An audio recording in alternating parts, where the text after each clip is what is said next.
அனைவருக்கும் வணக்கம். இந்த அபிஜித் நட்சத்திரம் மற்றும் அபிஜித் முகூர்த்தம் அப்படிங்கிறது என்ன, இதனால் என்ன பயன் இரண்டுக்கும் உள்ள வித்தியாசம் என்ன அப்படிங்கிறத பற்றி இந்த வீடியோவில் பார்ப்போங்க.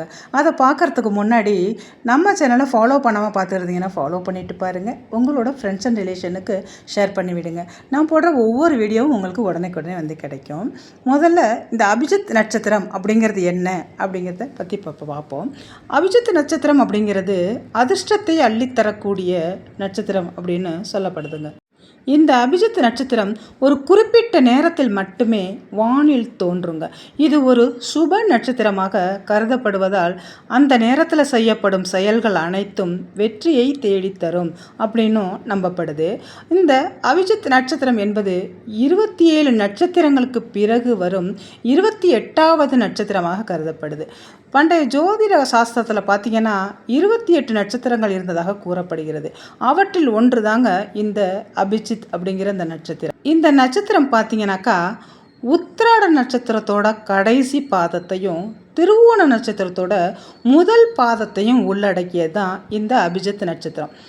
இந்த நட்சத்திரம் கிருஷ்ண பரமாத்மாவோட தலையில் இருக்கக்கூடிய மயிலிறகு அப்படின்னு சொல்லுதுங்க மகாபாரதம்.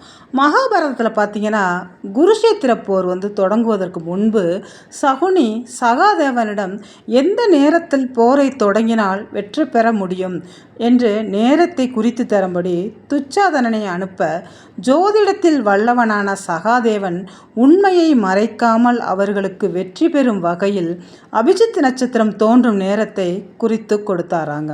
இதை கண்ட கிருஷ்ணர் அந்த நேரத்தில், அதாவது அந்த நட்சத்திரத்தில் கௌரவர்கள் போரை தொடங்கினால் அவர்கள் வெற்றி பெற்று விடுவார்கள் என்பதால் வானிலிருந்து அபிஜித் நட்சத்திரத்தை எடுத்து தன் மயிலிறகில் மறைத்து வைத்து கொண்டதாகவும், மறுநாள் போர் தொடங்கும் வேளையில் இந்த நட்சத்திரத்தின் பலன் இல்லாமல் போகவே கௌரவர்கள் போரில் தோற்று போனார்கள் என்று மகாபாரதம் கூறுகிறதுங்க.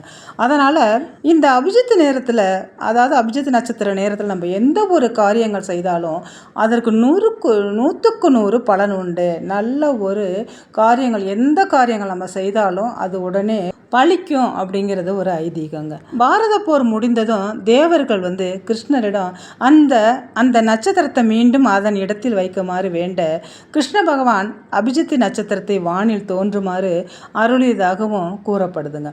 இந்த அபிஜித் நட்சத்திரம் ஒவ்வொரு நாளும் ஒரே நேரத்தில் தோன்றுவதில்லைங்க. ஒரு குறிப்பிட்ட நேரத்தில் குறிப்பிட்ட தேதியில் தோன்றக்கூடிய இந்த நட்சத்திரத்தின் நேரத்தை அறிந்து அதற்கேற்ப நம்ம செயல்படுவது நல்லது. அதாவது மாதத்தில் 3 முறை, 2 அல்லது 3 முறை தாங்க இந்த அபிஜித் நட்சத்திரம் அப்படிங்கிறது வரும். இந்த அபிஜித் நட்சத்திர நேரத்தில், அதாவது உத்திராடம் மற்றும் திருவோணம் ஆகிய நட்சத்திரங்களுக்கு இடையில் வருகிற இந்த நேரத்தில் எடுக்கும் புதிய முயற்சிகள், அதாவது தொழில் தொடங்குவதாக இருக்கட்டும், நம்ம எந்த வியாபாரம் செய்வதாக இருக்கட்டும், எந்த செயல்கள் செஞ்சாலும் அந்த புதிய முயற்சிகள் அனைத்தும் நல்ல ஒரு பலன்களை பெற்றுத்தரும் அப்படிங்கிறது ஒரு ஐதீகம். இந்த நட்சத்திரத்தில் செய்யப்படும் திருமணங்களும் மகிழ்ச்சியான வாழ்க்கையை தரும் என்று நம்பப்படுதுங்க. இதுதாங்க இந்த அபிஜித் நட்சத்திரத்தோட பலனும் சிறப்புகள். அடுத்ததாக அபிஜித் முகூர்த்தம் என்றால் என்ன அப்படிங்கிறத பற்றி பார்ப்போம். இந்த அபிஜித் முகூர்த்தம் அப்படிங்கிறது தினமும் வரக்கூடிய நேரம் தாங்க இந்த அபிஜித் முகூர்த்தம். தினமும் வரக்கூடிய காலையில் 11:45 மணி முதல் 12:15 மணி வரை இந்த அரை மணி நேரம் தாங்க அபிஜித் முகூர்த்தம் என்று அழைக்கப்படுகிறது. அதாவது வாரத்தில் அத்தனை நாட்களும் 7 நாட்களுமே இந்த காலையில் வரக்கூடிய 11:45 மணி முதல் 12:15, 11:45 to 12:15 இந்த அரை மணி நேரம் தான் அபிஜித் முகூர்த்தம் அப்படின்னு சொல்லிட்டு அழைக்கப்படுதுங்க. அப்படி என்ன இதன் சிறப்பு அப்படின்னு பார்த்தீங்கன்னாக்கா, இந்த நேரத்தில், அதாவது நம்ம எந்த ஒரு நல்ல நேரத்தை தவற விட்டுருவோம். ஒரு நல்ல நேரம், கௌரி நல்ல நேரம்னு இருக்கும். அந்த நேரத்தை தவற விட்டு நம்ம எல்லாருமே இந்த நேரத்தை பயன்படுத்தி அந்த நல்ல காரியங்களை செய்யும் பொழுது, இந்த நல்ல காரியங்கள் செய்வதற்கு யமகண்டம், ராவுகாலம், கரி நாள், பிரதமை, அதுபோல் அஷ்டமி நவமி இப்படிப்பட்ட எந்த ஒரு தடங்களுமே கிடையாதுங்க. அப்படி எதுவும் இருந்தால் கூட அந்த நேரத்தை நம்ம பார்க்க தேவையில்லைங்க. இந்த 11:45 மணி முதல் 12:15 மணி வரையும் உள்ள இந்த அபிஜித் முகூர்த்த நேரத்துக்கு எந்த ஒரு தடைகளும் இல்லைங்க. எல்லா நல்ல காரியங்களையும் நம்ம தவறவிட்ட எல்லா நல்ல காரியங்களையும் இந்த நேரத்தில் செய்யலாம். இது செய்யக்கூடிய இந்த முக்கியமான நேரம் இந்த அரை மணி நேரங்க. இந்த அரை மணி நேரத்தை பயன்படுத்தி நம்ம எதையுமே பார்க்காம நம்ம செய்யலாம். அதனால தான் அபிஜித் முகூர்த்தம் அப்படிங்கிறது இதுக்கு பேருங்க. அபிஜித் அப்படிங்கிறது வெற்றி அப்படிங்கிறது பொருளுங்க. அனைத்து தோஷங்களையும் நீக்கி செய்யும் காரியங்களில் வெற்றியை தரக்கூடிய மிகவும் சக்தி வாய்ந்த நேரமாக இந்த அரை மணி நேரம் கருதப்படுது. இந்த நேரத்தை நம்ம ஏன் பயன்படுத்திக்கிறோம் அப்படின்னு பார்த்தீங்கன்னாக்கா, சூரியன் உச்சமடையும் பொழுது சூரிய பகவான் பார்த்தீங்கன்னாக்கா மிக பிரகாசமாக இருப்பாராங்க. அதனால் நம்ம இந்த நேரத்தில் செய்யும் அனைத்து காரியங்களும் பிரகாசமாக இருக்கும் அப்படின்னு நம்பப்படுது. பிரம்ம முகூர்த்தத்திற்கு நிகரான பலனை அளிக்கக்கூடியது இந்த அபிஜித் முகூர்த்த நேரம். கோதுளி முகூர்த்தம் அப்படிங்கிறத தரக்கூடியது இந்த நேரங்க. இது எல்லா முகூர்த்தங்களுக்கும் நல்ல ஒரு பலன்களை தரும். தோஷங்கள் கிடையாதுங்க. இந்த நேரத்தில் நம்ம செய்யும் அனைத்து விஷயங்களுக்கும் தோஷம் அப்படிங்கிறதே கிடையாது. இந்த நேரத்தில் திருமணம் சார்ந்த பணிகளை மேற்கொள்ளுதல் மிக மிக நல்ல ஒரு பலன்களை தரும்.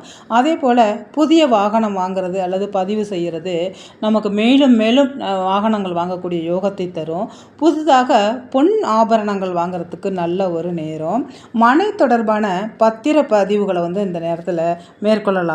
அதே போல் உத்தியோகத்தில் உள்ள உயர் அதிகாரிகளை சந்திக்கிறது நல்ல நேரமாக அமையும். இந்த நேரத்தில் அரசு தொடர்பான உதவிகள் மற்றும் பணிகளை மேற்கொள்ளுதல் நல்லதுங்க. ஆரோக்கியம் சார்ந்த மருத்துவம் பார்க்க செல்லுதல் நல்லது. அடுக்குமாடி கட்டடம் தொடர்பான பணிகளை துவங்கிறதுக்கும் இந்த நேரம் மிக மிக ஒரு நல்ல நேரமாக கருதப்படுது. இந்த வீடியோ உங்களுக்கு யூஸ்ஃபுல்லாக இருந்துச்சுன்னா உங்களோட ஃப்ரெண்ட்ஸ் அண்ட் ரிலேஷனுக்கு ஷேர் பண்ணி விடுங்க. ஃபாலோ பண்ணாமல் பார்த்துட்டு இருந்தீங்கன்னா ஃபாலோ பண்ணிவிட்டு பாருங்கள். நான் இன்னொரு வீடியோவில் உங்களை சந்திக்கிறேன். இந்த வீடியோ பார்த்த அனைத்து நல்லுள்ளவங்களுக்கும் நன்றி.